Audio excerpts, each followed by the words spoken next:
انسان کو دو چیزوں سے، مومن کو دو چیزوں سے ڈرنا چاہیے۔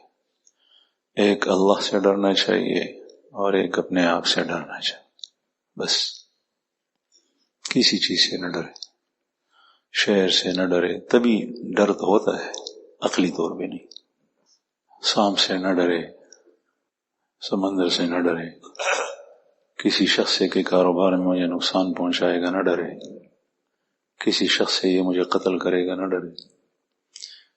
تاریخ کے اندر اور قرآن پاک میں ایسے واقعات موجود ہے کہ آدمی حیران رہ جاتا ہے۔ ایک شخص ایک طرف، پوری قوم دوسری طرف، بادشاہ دوسری طرف، بادشاہ کا لاؤ لشکر دوسری طرف، اس کا فوج، اس کے سپاہی دوسری طرف، اس کی ساری حکومت دوسری طرف، اور یہ ایک آدمی ایک طرف، اور وہ ایک شخص کو نقصان نہ پہنچا سکے۔ بہت سارے واقعات ہیں۔ ایک واقعے کی طرف میں اشارہ کرتا ہوں، دوسرے کی طرف بھی اشارہ کرتا ہوں، واقعہ نہیں سناتا۔ ایک قرآن پاک میں ہے، ایک حدیث میں۔ ابراہیم علیہ السلام ایک طرف ہے، واقعہ قرآن پاک میں موجود ہے۔ پوری قوم، بادشاہ، اس کا لاؤ لشکر، اس کی فوج، اس زمانے کے اعتبار سے ہر قسم اسلحہ موجود، ساری طاقت اس کے پاس ہے، لیکن ابراہیم علیہ السلام کو نقصان نہ پہنچا سکے۔ کیوں؟ اس لیے کہ وہ اللہ سے ڈر رہا تھا، اور اللہ سے ڈرنے کا مطلب میں نے بیان کیا، اللہ کے نہ ماننے سے ڈر رہا تھا، اللہ کی ناراضگی سے ڈر رہا تھا۔ اس کو راضی رکھا تھا تو اس کو کسی چیز سے خوف نہیں تھا، اور اللہ نے بچا دیا۔ دوسرا واقعہ، یہ میں نے آپ حضرات نے سنا ہے، میں آپ کو سنانا واقعہ نہیں چاہتا۔ دوسرا واقعہ حدیث میں موجود ہے، صحاح روایات میں، کہ بادشاہ تھا یمن کی طرف، اور جادوگر کے جادو کے بل بوتے پر وہ حکومت کر رہا تھا، اور ایک لڑکا جس کو جادوگر جادو سکھا رہا تھا، بجائے جادو کے وہ ایک شخص سے اس نے دین سیکھا، ایمان لے آیا۔ ایک لڑکا ایک طرف، بادشاہ لاؤ لشکر دوسری طرف۔ بادشاہ کو پتہ چلا، اس نے کہا یہ دین بدل لو۔ واقعہ آپ حضرات نے سنا ہے۔ وہ ایک لڑکے کو بادشاہ، اس کی قوم، اس کی فوج، اس کا لاؤ لشکر، اس کے سپاہی نقصان نہ پہنچا سکے۔ دریا بھی، سمندر بھی نقصان نہ پہنچا سکا، دریا نے بھی نہیں ڈبویا، پہاڑ بھی نقصان نہیں پہنچا سکا، زلزلہ بھی نقصان نہیں پہنچا سکا۔ اس واقعے کے اندر ہے ساری چیز، سارے مر گئے، یہ بچ گئے۔ کیوں؟ اس لیے کہ وہ دو چیزوں سے ڈر رہا تھا، اللہ سے اور نفس سے، دل سے۔ بس یہ دو چیزیں ہیں، دل سے، نفس سے، اس لیے اس کے ماننے سے ڈرے، اس کے راضی ہونے سے ڈرے، اور اللہ کے ناراض ہونے سے ڈرے۔ نفس کو خوش رکھا، ڈر جاؤ، بس ہار گئے تو اب معمولی چیز سے، رسی سے بھی ڈرو گے۔ اور اگر نفس کے راضی ہونے سے ڈرا، نفس کے ماننے سے ڈرا، اس کا نہیں مانتا، اس کو راضی نہیں رکھتا، اب یہ بچے گا۔ اور اللہ سے ڈر، اللہ کی عظمت، اللہ کی بڑائی سے ڈرے، اللہ کی ناراضگی سے ڈرے، اللہ خفا نہ ہو، اللہ ناراض نہ ہو۔ بس یہ دو چیزیں ہیں، باقی کوئی چیز بھی نہیں۔ یہ جو انسان سمندر اس کو غرق کرتا ہے، تو یہ شخص اللہ سے نہیں ڈرتا، اپنے نفس سے ڈرتا ہے، اس لیے سمندر اس کو ڈبوتا ہے۔ اور اگر یہ حق پر ہے، سمندر نے اس کو غرق کیا، تو اس کو شہادت کا درجہ دیا جائے گا، اور آخرت میں اس کے سارے خیر ہی خیر ہے، اور وہ ڈوبنے کے وقت تکلیف سے پریشان نہیں ہوگا، پتہ بھی نہیں چلے۔ کسی دشمن کے ہاتھوں قتل ہوا تو قتل ہو جائے گا، اس قتل میں اللہ نے اس کے لیے خیر رکھا ہے۔ قرآن کریم میں اللہ پاک علی الاعلان فرماتا ہے، عَسَىٰ أَن تَكْرَهُوا شَيْئًا وَهُوَ خَيْرٌ لَكُمْ وَعَسَىٰ أَن تُحِبُّوا شَيْئًا وَهُوَ شَرٌ لَكُمْ۔ ہو سکتا ہے کہ تم کسی چیز کو ناپسند کرو، اس میں تمہارے لیے خیر ہو سکتا ہے کہ تم کسی چیز کو پسند کرو، محبوب کر لو، اور اس میں تمہارے لیے شر ہو۔ آدمی شہادت کی موت سے گھبراتا ہے اس میں اس کے لیے خیر ہے۔ اور مختلف چیزوں کی شہادت رسول اللہ صلی اللہ علیہ وسلم نے بیان کی ہے، جس میں افضل ترین شہادت اللہ کے دین کی سربلندی کے لیے اللہ کے راستے میں شہید ہونا ہے۔ بہرحال میں صرف یہ بات سمجھا رہا تھا کہ ایک اللہ سے ڈرنا چاہیے۔ قرآن کریم جگہ جگہ دیکھے، یا ایھا الذین آمنوا اتقوا اللہ، یا ایھا الناس اتقوا اللہ، یا ایھا الذین آمنوا اتقوا اللہ، اللہ سے ڈرو، اللہ سے ڈرو، اللہ سے ڈرو، ہر جگہ یہی۔ جمعے کے خطبے کے اندر بھی، قرآن پاک کی آیات کے اندر بھی، رسول اللہ صلی اللہ علیہ وسلم کی احادیث کے اندر بھی۔ اور اس دل کے اندر حسد، تکبر، نفاق، خیانت جیسی بری چیزیں پیدا کی، اس کو مست کیا، مست، اس کو سر پہ چڑھایا، اب اس سے ڈرو، یہ تمہیں مارے گا، یہ نفس۔ میں آپ کو ایک واقعہ بیان کرتا ہوں۔ رسول اللہ صلی اللہ علیہ وسلم کی بعثت سے قبل یہ واقعہ پیش آیا۔ جامع اللطیف نامی کتاب ہے، میں اس کو دیکھ رہا تھا۔ یمن کا بادشاہ تھا۔ بعض بادشاہ ایسے گزرے ہیں جنہوں نے پوری آباد دنیا پر حکومتیں کی ہیں۔ آج کل تو پوری دنیا حکومتوں میں بٹ گئی۔ ایسا بھی زمانہ گزرا ہے کہ پوری دنیا پر حکومت کی ہے۔ حضرت سلیمان علیہ السلام نے حکومت کی ہے۔ بلقیس ایک عورت حکومت کر رہی تھی یمن کی طرف۔ سلیمان علیہ السلام کو پتہ چلا اللہ کے پیغمبر تھے، اللہ کا پیغمبر اللہ کے حکم کے موافق سب کچھ کرتا ہے۔ اس کو خط بھیجا کہ یا تو تسلیم ہو کر یہاں پر آ جاؤ ورنہ میں لشکر بھیجتا ہوں۔ وہ کفر و شرک کے مبتلا تھی، اللہ کی زمین پر فتنہ پھیلا رہی تھی، وہ اور اس کی قوم۔ قرآن کریم میں جگہ جگہ اللہ جل شانہ نے کفر و شرک کو فتنہ قرار دیا، اور اللہ پاک اس زمین کو شرک جیسی گندگی سے گندہ کرنا نہیں چاہتا۔ سلیمان علیہ السلام کو اس بات کے لیے مبعوث فرمایا تو وہ بلقیس بھی آ کر ایمان لے آئی۔ سلیمان علیہ السلام کی حکومت بھی پوری آباد دنیا پر تھی۔ بعض کافروں کی بھی تھی، جس طرح یمن کے اندر ایک بادشاہ تھا طب حمیری۔ حمیر قبیلہ بہت بڑا قبیلہ تھا یمن کا، اس کا بادشاہ تھا۔ طب کا لفظ قرآن پاک میں بھی آیا ہے۔ قرآن کریم میں اللہ پاک نے ارشاد فرمایا کہ تم بڑے طاقتور ہو یا طب کی قوم، تمہارے پاس مال زیادہ ہے یا اس کے پاس زیادہ تھا۔ یہ طب اپنی حکومت کو دیکھنا چاہتا تھا، یمن سے چل پڑا۔ راستے میں جو چھوٹی چھوٹی آبادیاں آتی رہیں، سارے لوگ سجدہ ریز ہو کر اس کے پاس آتے، سلامی دے کر، اس سے ڈرتے تھے۔ اس کا لشکر، اس کی حکومت اتنی مضبوط تھی۔ مکہ مکرمہ جب پہنچا، پڑاؤ ڈالا مکہ سے باہر۔ بعض حضرات نے لکھا ہے کہ اجیاد جس کو کہتے ہیں، مکہ مکرمہ خانہ کعبہ کے جنوب میں، یہاں اس نے گھوڑے باندھے تھے، اور اجیاد جید کی جمع ہے اور عمدہ گھوڑے کو کہتے ہیں، اس لیے یہ جگہ اجیاد سے اس زمانے سے مشہور ہوئی۔ بہرحال وہ انتظار کر رہا تھا، مکہ کا کوئی فرد بھی نہیں نکلا کہ اس کے سامنے جھکے۔ وہ حیران ہو، حالانکہ اس زمانے میں یہاں مسلمانی نہیں تھی، اسلام نہیں تھا، لیکن ایک چیز تھی، اللہ کا گھر۔ اور وہ اللہ کو مانتے تھے لیکن اللہ کے ساتھ شریک ٹھہراتے تھے، مشرک۔ اور ان کے دلوں میں اللہ کی عظمت اور اللہ کے گھر کی عظمت تھی، تھے مشرک۔ اس لیے وہ کسی کو خاطر میں نہیں لاتے تھے۔ بادشاہ کیا ہوتا ہے، ہمارے پاس اللہ کا گھر ہے۔ یہ لوگ نہیں گئے۔ بادشاہ نے پوچھا کہ یہاں کوئی بسنے والا؟ انہوں نے کہا کہ ہاں، یہاں پر ام القریٰ ہے، بہت عجیب آبادی ہے اور تمام علاقے کا مرکز ہے، یہ لوگ کیوں نہیں آئے؟ کسی نے کہا اس کے ساتھ علماء بھی تھے اس زمانے کے، یعنی تورات کے جاننے والے، انجیل کے جاننے والے۔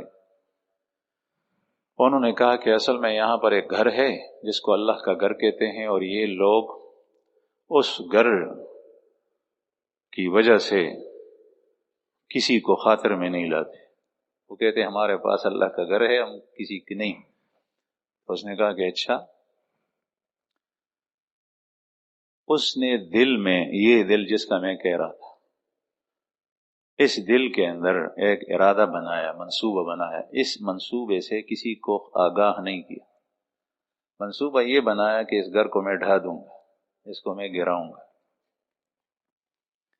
جیسے ہی یہ منصوبہ بنایا، اس کو بیماری لگ گئی، اور بیماری ایسی لگ گئی کہ جتنے بھی انسان کے جسم کے اندر منافذ ہوتے ہیں، سوراخ، منہ ہے، نتنے ہیں، کان ہے، یہاں سے پیپ بہنے لگا، اور اس کی انتہائی سڑان اور بدبو تھی کہ چند گز کے فاصلے پر اس کے ساتھ آدمی نہیں ٹھہر سکتا تھا. سارے وزراء و امراء یا تو منہ کے اوپر چادر اور کپڑا رکھتے تھے اور یا دور بیٹھتے تھے. بادشاہ کو پتہ چلا کہ اس وجہ یہ سارے مجھ سے ہٹ گئے، لیکن بادشاہ تھا، پھر بھی وہ لوگ بدبو کی وجہ سے نہیں ٹھہر سکتے تھے. وہ اپنے ساتھ اطباء کو بھی لے کے گھومتا تھا، علماء بھی ہوتے تھے اس کی مجلس میں، فوج بھی، سپاہی بھی، مختلف قسم کے لوگ ہوتے تھے، اس لیے کہ حکومت اس کی بڑی تھی، آباد دنیا پر تھی. اس نے طبیبوں سے کہا کہ میری بیماری کا علاج کراؤ. بڑے حاذق طبیب ہوتے تھے، انہوں نے آ کر دیکھا تو وہ تشخیص نہ کر سکے. میں اپنے ساتھیوں سے کبھی کبھی کہتا ہوں کہ آج کل ڈاکٹروں کے پاس، طبیبوں کے پاس لوگ جاتے ہیں. میرے پاس خود ڈاکٹر آئے، ہاتھوں کے سلسلے میں ہاتھ بہت درد کرتے ہیں، تقریباً 6 مہینے ہونے کو ہے. کوئی نہیں سمجھا. ہر ایک اپنی رپورٹ بتاتا ہے، لیکن ہر ایک کی الگ الگ ہے. کوئی وجہ کیا بتاتا ہے، کوئی کیا ہے. تو ایسے میں نے معلوم کیا کہ یا تو ان میں سے ایک جانتا ہے یا کوئی نہیں جانتا، اس لیے کہ ہر ایک کی رپورٹ الگ الگ ہے. تشخیص نہ ہو تو علاج بھی نہیں ہو سکتا، اور علاج اور تشخیص غلط ہو جائے تو دنیا بھر کی دوائیاں مریض کو کھلائی جائے، مریض ٹھیک نہیں ہوتا. اللہ چاہے تو وہ الگ بات. بہرحال انہوں نے کہا، صاف تھے وہ لوگ، انہوں نے کہا کہ بادشاہ سلامت، ہمیں اس کا پتہ ہی نہیں کہ بیماری کون سی. تو یہ حیران تھا، پریشان تھا، کیا کروں. ناک بھی بہہ رہا ہے، آنکھوں سے آنسو بہ رہے ہیں، کان بھی بہہ رہے ہیں، منہ بھی بہہ رہا ہے، اور سڑان اور بدبو بہت زیادہ سخت ہے. آخر میں جو اس کے پاس اہل علم تھے تورات کے، ان میں سے کوئی قریب گیا. اس نے کہا بادشاہ اگر اجازت ہو اور آپ مجھے معاف کریں، مجھے سزا نہ دیں، مجھے قتل نہ کرے، تو میں آپ کو ایک بات کہتا ہوں. اس نے کہا آپ کی بیماری کے متعلق. اس نے کہا بالکل بتائیے، آپ کو امن ہے. اس نے کہا کہ یہ جو گھر ہے اس کے بارے میں تو کوئی غلط ارادہ آپ نے نہیں کیا. اس نے کہا کیا ہے. کیا ارادہ کیا ہے؟ بادشاہ نے کہا کہ یہ لوگ چونکہ میرے پاس نہیں آئے، سارے لوگ جھک کے آتے ہیں، یہ لوگ نہیں آئے میرے پاس، میں نے ارادہ کیا کہ ان لوگوں کو اپنے گھر پر بڑا فخر ہے، میں اس گھر کو ڈھا دوں گا. اس نے کہا کہ یہ ارادہ آپ اس کو ختم کریں، یہ ارادہ نکال لیں. دل میں ارادہ لانا اور نہ لانا یہ دل کی خرابی ہے. بس برے ارادے، برے جذبات، برے احساسات، حسد، کینہ، بغض، اللہ کے بارے میں، اللہ کے پیغمبر کے بارے میں، اللہ کے شاعر اللہ گھر کے بارے میں، قرآن کریم کے بارے میں، الیاذ باللہ، رسول اللہ صلی اللہ علیہ وسلم کے بارے میں. بعض جذبات ایسے ہوتے ہیں کہ انسان کو کفر و شرک سے بھی آگے لے جاتے ہیں، بدترین کافر ہوتا ہے. دل ایسی چیز ہے، مرکز ہے، اس پر اولیاء اللہ محنت کرتے ہیں. تو اس نے کہا کہ یہ جو ارادہ ہے آپ کا، اس کو ختم کرو. اس نے کہا میں نے ختم کیا. اس نے کہا، اس عالم نے کہ بس اب ٹھیک ہو جاؤ گے. کچھ لمحے بعد آہستہ آہستہ پانی بند ہونا شروع ہوا اور وہ بیماری ختم ہو گئی. بادشاہ ٹھیک ٹھاک ہو گیا، دل ٹھیک ہوا. اب یہ اپنے نفس سے یہ نقصان یہ دل پہنچا رہا تھا، اور دل خبیث اور گندا ہو گیا تھا، اور پھر یہ سبب بنتا ہے، نقصان اللہ کی طرف سے آتا ہے، لیکن یہ اللہ کی ناراضگی کا سبب ہوتا ہے. اس کے بعد اس کے دل میں عقیدت پیدا ہو گئی، محبت پیدا ہو گئی. اور کتابوں نے لکھا ہے کہ پہلا وہ شخص جس نے خانہ کعبے پر غلاف چھڑایا ہے وہ یہی تو بحمری. اس سے پہلے خانہ کعبہ کی دیواریں یوں ہوتی تھی.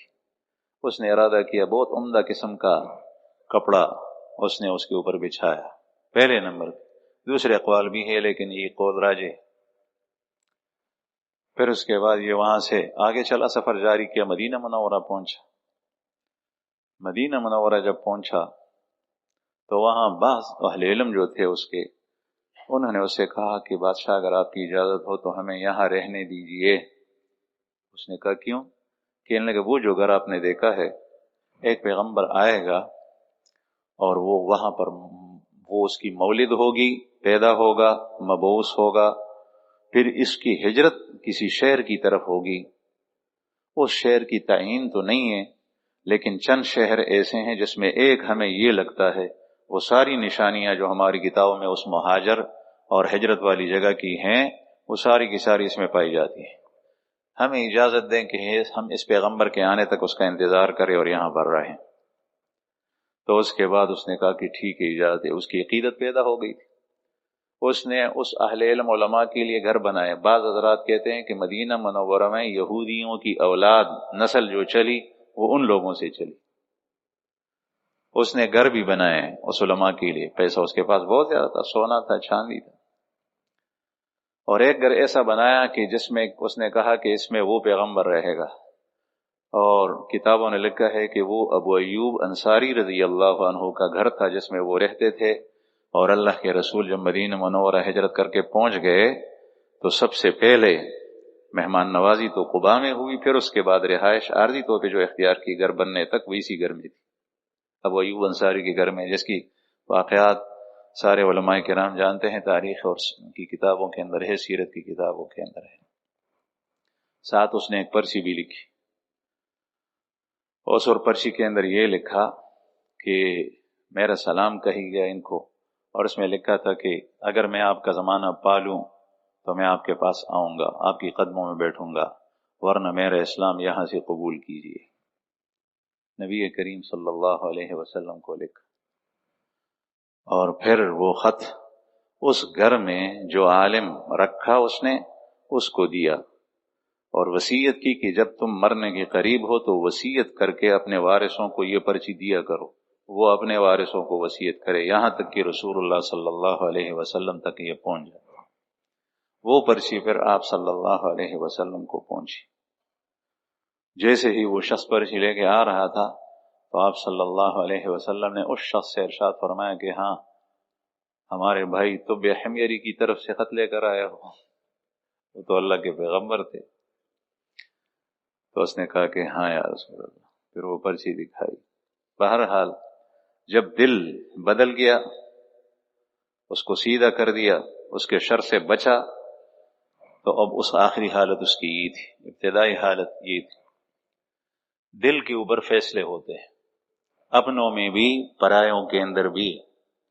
حضرت عمر رضی اللہ عنہ بادشاہ ہیں، خلیفہ وقت ہیں، اس نے مہاجرین کو وظیفہ مقرر کیا، 4,000 درہم سالانہ وظیفہ دیتے تھے، اس لیے کہ وہ جہادوں میں جاتے تھے۔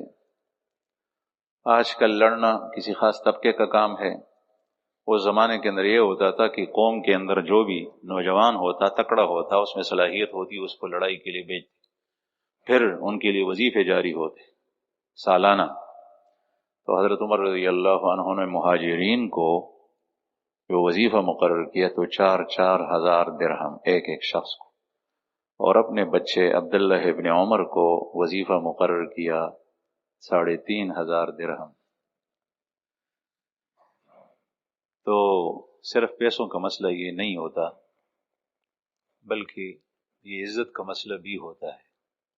اگر کسی ادارے کے اندر ایک قسم کے آدمی ہیں قابلیت کے لحاظ سے، ایک کو آپ زیادہ تنخواہ دیں، ایک کو کم دے، تو وہ پیسوں کا مسئلہ بھی ہوتا ہے، لیکن زیادہ سے زیادہ یہ سمجھتا ہے کہ اس نے میری بے عزتی کی، مجھے اس سے کم سمجھا۔ تو دوسرے لوگوں نے امیر المومنین سے کہا کہ امیر المومنین، آپ کا بیٹا عبداللہ ابن عمر صحابی، اس نے بھی تو ہجرت کی ہے، وہ بھی مہاجرین اولین میں سے ہے، فتح مکہ سے ہجرت کی ہے پہلے، آپ نے اس کو 3,500 روپے مقرر کی وظیفہ، اور دوسروں کو 4,000 ہی کیوں؟ تو حضرت عمر رضی اللہ عنہ نے ارشاد فرمایا کہ دوسرے لوگوں نے جو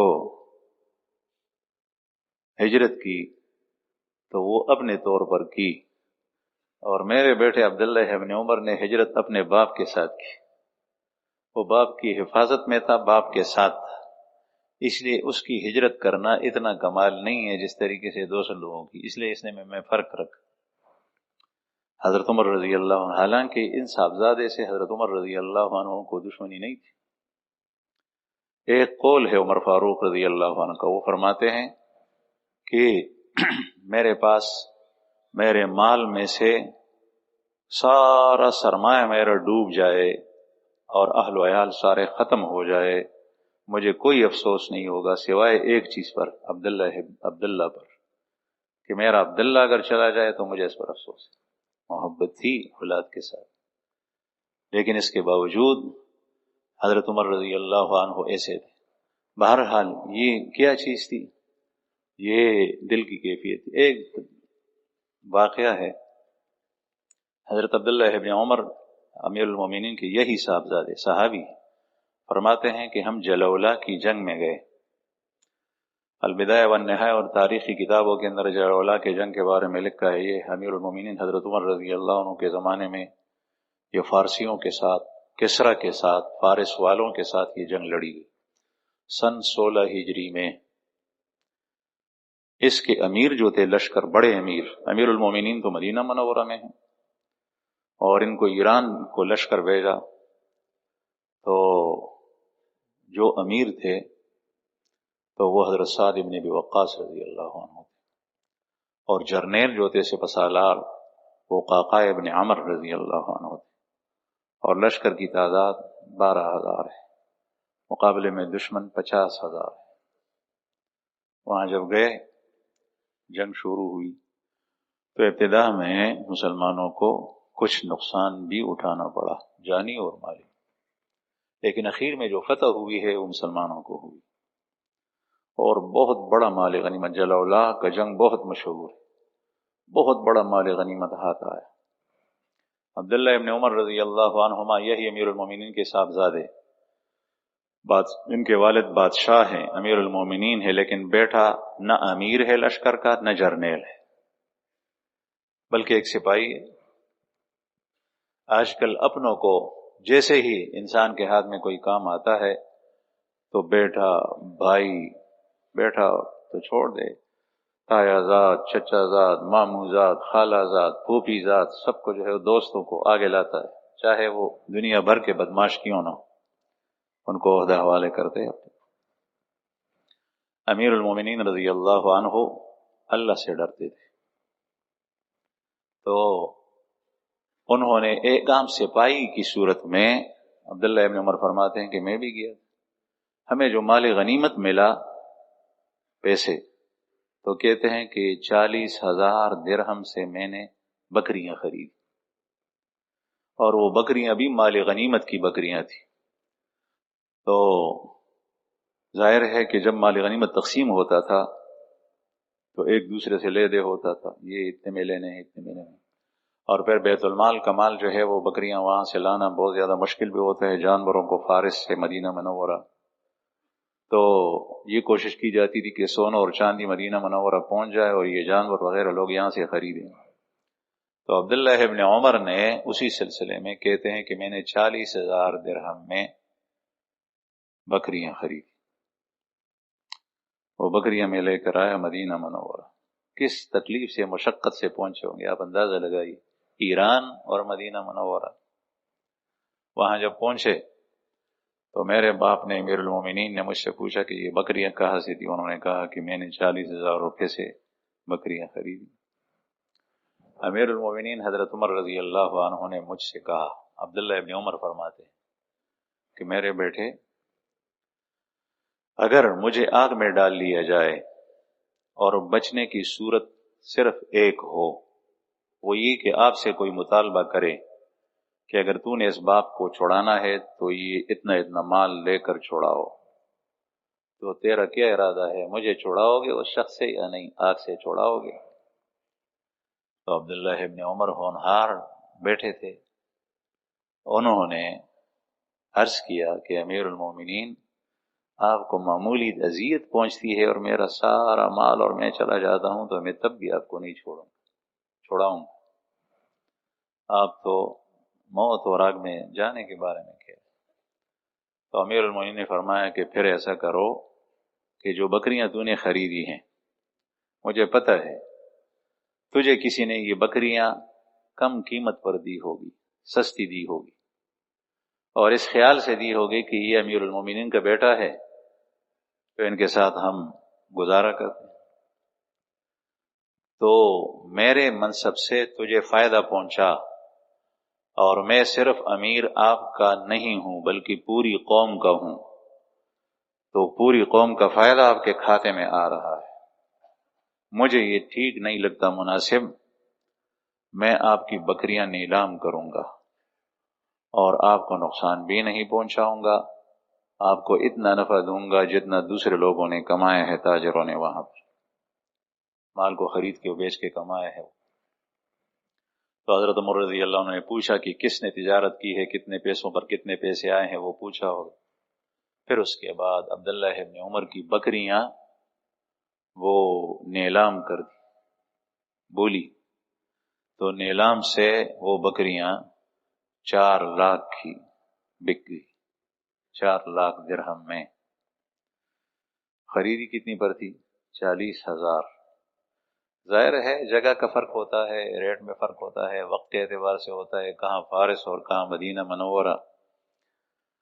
بہرحال امیر المومنین حضرت عمر رضی اللہ عنہ نے فرمایا کہ اس 4 لاکھ درہم سے 40,000 درہم الگ کر کے بیٹے کو دیے کہ یہ آپ کے راس المال، جتنے پیسوں پر بکریاں خریدی یہ آپ کے الگ ہو گئے۔ پھر پوچھا تھا تو جن تاجروں نے تجارت کی تھی ان کو تجارت میں دگنا نفع ہوا تھا، یعنی 40,000 پر 40,000 نفع آیا تھا، تو 40,000 جس نے لگائے تھے 80,000 اس کو ملے تھے، تو امیر المومنین نے 40 کے ساتھ 40,000 اور 4 لاکھ میں سے دیے کہ یہ تیرا نفع، وہ تیرا راس المال اور یہ تیرا نفع، اور 3,20,000 روپے وہ سارے کے سارے حضرت سعد بن ابی وقاص رضی اللہ عنہ امیر لشکر کو بھیجے اور اس سے کہا کہ یہ پورے مسلمانوں میں تقسیم کرنا، جن کا مال جو گئے تھے جنگ میں اور جو موجود تھے وہ سب کے اندر برابر برابر تقسیم کرنا۔ یہ ہے اللہ جل شانہ کا خوف، اس لیے ایسے لوگوں کی باتیں جانور بھی مانتے تھے، دریا بھی مانتے تھے۔ حضرت عمر رضی اللہ عنہ کا واقعہ مشہور، دریا میں خط ڈالتے ہیں پرچی، دریائے نیل، دریا بات مانتا ہے، کیوں؟ اس لیے کہ دریا اللہ کی مخلوق ہے۔ افریقہ کے اندر صحابہ کرام گئے، جہاں پڑاؤ ڈالنا تھا وہاں خطرناک جنگل تھا، قیروان شہر میں۔ کسی نے کہا کہ حضرت یہاں تو شیر ہیں، سانپ ہے، بڑے بڑے اژدہے ہیں، یہاں پر کوئی گزر نہیں سکتا، اور یہاں پورا لشکر ہے، لشکر کو نقصان پہنچے گا، دشمن کے بغیر سارے مر جائیں گے۔ تو انہوں نے فرمایا کہ ہم اللہ کے راستے میں آئے ہیں اور یہ اللہ کی مخلوق ہے۔ تو اونچی ٹیلی کے اوپر کھڑے ہو کر 3 دفعہ کہا کہ اے شیرنیوں، اے سانپوں، اے بچھوؤں، اے جنگلی درندوں، اے لوگوں کو نقصان پہنچانے والوں، ہم بھی اللہ کی مخلوق ہے، تم بھی اللہ کی مخلوق ہو، لیکن ہم اللہ کے راستے میں لڑنے کے لیے آئے ہیں، جہاد کرنے کے لیے، اور تم ہمیں ذرا نہ پہنچاؤ، یہاں سے فوراً نکل جاؤ۔